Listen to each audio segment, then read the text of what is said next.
Shalom Bapak Ibu, selamat pagi semuanya.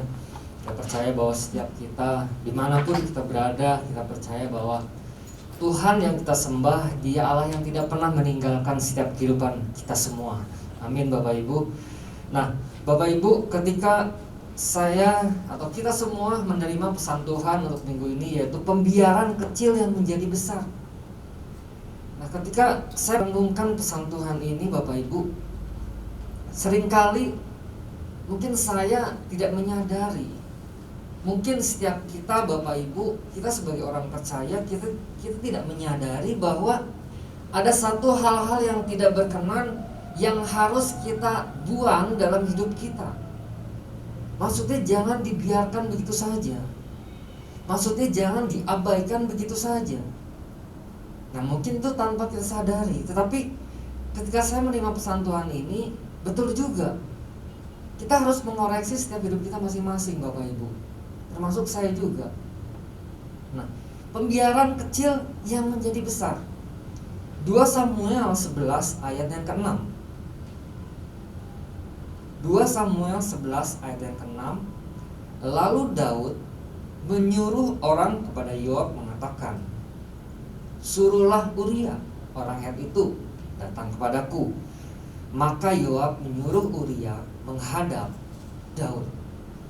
Nah Bapak Ibu, kalau kita melihat dalam pasal ini, maka kita akan melihat gini, dan kita akan menemukan ada siasat-siasat, ada rencana-rencana yang Daud lakukan untuk menutupi pelanggarannya, untuk menutupi dosa-dosanya. Dan kita lihat bahwa ujung daripada semuanya itu, Daud merancangkan kematian daripada Uria. Dan kita tahu bahwa Uria sendiri adalah salah satu prajurit yang terbaik. Nah, kita paham, sehingga apa yang Daud lakukan, tanpa dia sadari, dia begitu jauh daripada Tuhan. Nah, di sini kita lihat ada efek bola salju. Kemarin sudah dijelaskan oleh Bapak Gembala. Efek bola salju adalah proses yang dimulai dengan suatu yang tampaknya kecil atau tidak penting, tetapi kemudian bergulir dengan sendirinya menjadi lebih besar secara ukuran seiring dengan berjalannya waktu. Nah, di ayat yang pertama ini ada pengabaian yang dilakukan Daud. Nanti akan saya bahas di poin pertama Bapak Ibu. Yang menjadi pesan Tuhan minggu ini, seringkali orang percaya menyepelekan hal-hal yang semula dianggapnya kecil, dan berbagai hal lain yang dianggap kecil dan tidak berarti. Hal kecil tersebut mungkin masih berada di fase awal. Kalau kita tidak bereskan datang kepada Tuhan, memohon kekuatan dan tuntunannya, maka dengan seiring dengan bergulirnya waktu, tanpa disadari akan membesar. Nah itu efek bola salju. Nah kadang kita sebagai orang percaya, kita tidak menyadari bahwa kehidupan kita itu ada efek bola salju yang terus bergulir dengan sendirinya. Nah pertanyaannya seperti apa? Apakah itu ada hal-hal yang tidak berkenan kepada Tuhan yang kita abaikan? Mari sudah dijelaskan kekecewaan hati, sakit hati yang kita biarkan. Kita mulai mengabaikan pesan Tuhan, kita abaikan dan kita biarkan, tanpa kita sadar itu terus bergulir dan bergulir, dan akhirnya apa yang terjadi dalam setiap hidup kita Bapak Ibu? Tanpa kita sadari kita mulai menjauh, kita mulai melenceng dari apa yang sudah Tuhan tetapkan dalam hidup kita. Artinya di sini kita nggak bisa, kita hanya sekedar hidup Bapak Ibu. Kita hanya sekedar melayani Tuhan tanpa kita gini benar-benar mencermati hidup kita, tanpa kita benar-benar mengawasi bagaimana kualitas kehidupan kita masing-masing, bagaimana kualitas pengiringan kita pada Tuhan. Bukan seberapa banyak kita melayani Tuhan, tetapi kualitas daripada pelayanan itu seperti apa. Ya, Tuhan melihat kualitas dari pelayanan setiap kita Bapak Ibu, bukan kuantitasnya. Nah, kita sama-sama belajar Bapak Ibu. Saya juga belajar. Kita mengoreksi setiap kehidupan masing-masing, kehidupan kita masing-masing. Mungkin ada perkara yang mungkin kita anggap sepele dalam hidup kita. Ada perkara-perkara, ya biarlah, oh nggak ada orang yang lihat. Biarlah, kan cuma sedikit ini, nggak masalah. Nipu-nipu dikit deh pada zaman ini, zaman pandemi ini. Nah, kadang-kadang kan hal-hal yang sepele seperti ini, yang sedikit, yang nggak ada apa-apanya, ini sangat bahaya. Nah, dengan pesan Tuhan ini, Tuhan mengingatkan untuk setiap kita bahwa jangan biarkan hal-hal yang kita anggap sepele itu, dan kita harus segera bereskan dalam setiap hidup kita masing-masing Bapak Ibu. Nah, beberapa hal yang perlu kita pahami. Yang pertama, di dalam 2 Samuel 11 ayat yang pertama. Nah, jangan sampai gini, kita tidak menyadari bahwa sesungguhnya kita hidup dalam pelanggaran-pelanggaran dosa dan kita sudah begitu jauh daripada Tuhan. Tuhan mengingatkan, Tuhan menegur setiap kita melalui pesan ini. Nah, beberapa hal yang perlu kita pahami. Yang pertama, 2 Samuel 11 ayat yang pertama. Pada pergantian tahun, pada waktu raja-raja biasanya maju berperang, maka Daud menyuruh Yoab maju beserta orang-orangnya dan seluruh orang Israel. Mereka memusnahkan Bani Amon dan mengepung kota Raba, sedang Daud sendiri tinggal di Yerusalem. Nah, yang pertama, beberapa hal yang perlu kita pahami. Yang pertama ini, belajar untuk tidak mengabaikan tanggung jawab. Di sana dikatakan apa? Pada pergantian tahun ketika raja-raja biasanya maju berperang. Tetapi kita lihat di sini apa yang dilakukan Daud. Tetapi Daud sendiri tidak ikut berperang. Malah Daud apa? Daud menyuruh Yoab dan orang-orangnya dan seluruh orang Israel untuk berperang melawan Bani Amon. Nah, sedangkan yang Daud lakukan apa? Dia hanya sendiri tinggal di Yerusalem.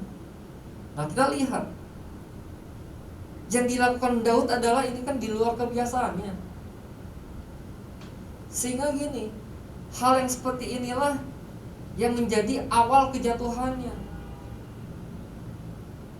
Yang seharusnya Daud maju berperang, tetapi malah dia bersantai-santai. Dia merasa dalam zona nyaman, sehingga godaan itu mulai datang. Nah, beda gini Bapak Ibu. Ketika seseorang melakukan tanggung jawab, dia pasti akan fokus dengan apa yang sedang ia kerjakan. Contoh, ketika seseorang ada dalam medan peperangan, dia pasti akan berjaga-jaga. Dia pasti akan berawas-awas jangan sampai musuh itu menyerang. Matanya selalu tertuju kepada pihak si lawan. Jangan sampai dia menyerang. Dia selalu berjaga-jaga. Tapi beda gini dengan orang yang berada tanda kutip di zona nyaman. Dia akan merasa nyaman. Kadang-kadang dia tidak sadar ada musuh yang berusaha untuk menyerang dia. Nah, di sana dikatakan sedang Daud sendiri tinggal di Yerusalem. Sedang Daud tinggal di Yerusalem. Enggak ada tanggung jawab yang sedang Daud kerjakan. Nah, yang menjadi perenungan bagi kita di poin ini, apakah kita mulai mengabaikan tanggung jawab yang sudah Tuhan percayakan dalam hidup kita masing-masing? Apakah kita sudah mulai melupakan apa yang sudah Tuhan percayakan dalam setiap hidup kita? Hal-hal apa yang sudah Tuhan percayakan? Hal-hal apa yang sudah Tuhan kasih dalam hidup kita, dan kita mulai mengabaikan itu semua. Sudahlah, kita mulai bersikap masa bodoh. Seharusnya kita melakukan apa yang menjadi bagian kita. Seharusnya kita melakukan apa yang menjadi tanggung jawab kita, tetapi kita tidak melakukannya. Tetapi kita tidak mengerjakan itu. Jangan-jangan ini kita melupakan dan mengabaikan tanggung jawab kita. Di sisi lain ada si musuh yang berusaha mengincar kita. Dia berusaha menggoda kita untuk kita jatuh ke dalam dosa. Nah, artinya di sini kita harus hati-hati Bapak Ibu. Kita harus lebih berhati-hati lagi. Belajar untuk tidak mengabaikan tanggung jawab. Nah, mari setiap kita Bapak Ibu, mungkin setiap kita di hari-hari ini dengan pandemi yang seperti ini, kita mulai melupakan apa yang menjadi tanggung jawab kita. Tanggung jawab kita sebagai orang percaya itu apa? Tanggung jawab kita sebagai anak-anak Tuhan itu seperti apa? Kita mulai melupakannya, kita mulai meninggalkannya tanpa kita sadari. Kita mulai menjauh daripada Tuhan, dan itu dibiarkan terus. Kalau mah kita, udahlah, gak usah Tuhan-Tuhanan lagi. Nah, ini yang harus menjadi satu perenungan dalam setiap kita, dan termasuk saya juga Bapak Ibu. Ternyata kita gak boleh mengabaikan apa yang sudah Tuhan kasih, apa yang sudah Tuhan percayakan dalam hidup kita. Yang kedua, beberapa hal yang perlu kita pahami. Yang pertama tadi, belajar untuk tidak mengabaikan tanggung jawab. Nah, yang kedua, di dalam ayat yang ketiga Bapak Ibu, ayat yang ketiga, di sana dikatakan, lalu Daud menyuruh orang bertanya tentang perempuan itu, dan orang berkata, itu adalah Batsyeba binti Eliam, istri Uria, orang Het itu. Nah, yang kedua yang harus kita perhatikan yaitu jangan buka celah. Jangan buka celah. Nah, saya membayangkan gini Bapak Ibu, ketika di ayat yang ketiga ini dan ayat yang kedua, saya membaca ayat kedua, sekali peristiwa pada waktu petang, ketika Daud bangun dari tempat pembaringannya lalu berjalan-jalan di atas soto istana, tampak kepadanya dari atas soto itu seorang perempuan sedang mandi. Perempuan itu sangat elok rupanya. Nah, saya membayangkan gini Bapak Ibu, andaikan pada saat itu Daud berhenti di ayat yang kedua ini, cukup sampai di ayat ke situ. Nah, mungkin tidak akan terjadi peristiwa yang di belakang-belakang itu Bapak Ibu. Nah, mungkin kita bisa menilai melalui ayat yang kita baca ini, kita bisa menilai, andaikan Daud bisa berhenti di ayat yang kedua, jangan buka celah. Iblis berusaha menggoda saat itu, tapi di saat itu jangan kita teruskan itu maksudnya. Jangan kita kompromi, jangan kita buka celah. Nah, seringkali kan yang terjadi, ada satu kesempatan yang kadangkala ini satu kesempatan yang terbaik bagi kita. Ini satu kesempatan emas, padahal ini bukan satu rencana Tuhan. Padahal ini bukan satu apa yang Tuhan inginkan dalam hidup kita. Tetapi bagi kita ini satu kesempatan emas. Ini kesempatan kapan lagi? Sangat mudah bagi si musuh untuk berusaha untuk menjatuhkan setiap orang-orang percaya. Ketika kita kompromi, ketika kita mulai buka celah perlahan-lahan. Seringkali kita menipu hidup kita Bapak Ibu. Seringkali kita menipu, udahlah, gak apa-apa. Akhirnya kita buka celah. Aduh, sakit hati, gak apa-apa, gak mau bereskan. Kita kecewa sama orang lain, kita mau bereskan. Mungkin kita ditipu oleh orang lain, kita gak mau memaafkan. Kita berusaha untuk buka celah. Nah, tapi mulai poin yang saya bahas di poin kedua ini, jangan buka celah. Artinya ketika kita mulai melangkah di awal, ketika ada sesuatu yang tidak berkenan, ketika kita paham ini tidak sesuai dengan apa yang Tuhan inginkan, ketika mulai melangkah di awal, kita mulai cukup sampai di situ aja. Kita berhenti dan kita mulai berbalik kepada Tuhan. Tuhan, ampuni, saya sudah melakukan hal yang tidak berkenan. Artinya jangan melanjutkan lagi. Karena kan orang berkata, udahlah, udah kepalang basah, udah terlanjur, udah bablas aja. Nah, ini harus jadi perhatian dalam setiap kita dan saya sendiri Bapak Ibu. Jangan buka celah. Nah, mari Bapak Ibu, pada pagi hari ini dua hal yang saya sampaikan. Pembiaran kecil yang menjadi besar. Yang pertama, belajar untuk tidak mengabaikan tanggung jawab. Lalu yang kedua, jangan buka celah atau kompromi dengan hal-hal yang ada di depan kita yang itu tidak sesuai dengan kehendak Tuhan. Nah, mari Bapak Ibu, kita terus perlu pimpinan Roh Kudus dalam setiap hidup kita. Kita datang kepada Tuhan, kita terus minta pimpinan Tuhan. Mana sih hal-hal yang benar-benar kehendak Tuhan?